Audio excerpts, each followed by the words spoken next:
والا ہے۔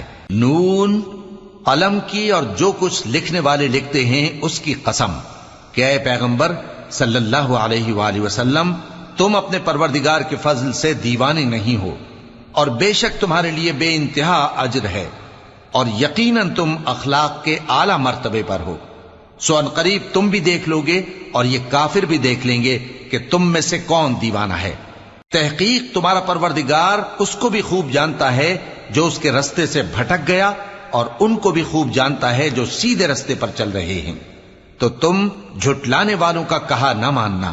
یہ لوگ چاہتے ہیں کہ تم نرمی اختیار کرو تو یہ بھی نرم ہو جائیں، اور کسی ایسے شخص کے کہے میں نہ آ جانا جو بہت قسمیں کھانے والا ہے، ذلیل ہے، شرارت سے اشارے کرنے والا، لگائی بجھائی کرنے والا، مال دینے میں بڑا بخیل، حد سے بڑھا ہوا بدکار، سخت خو اور اس کے علاوہ بدذات ہے۔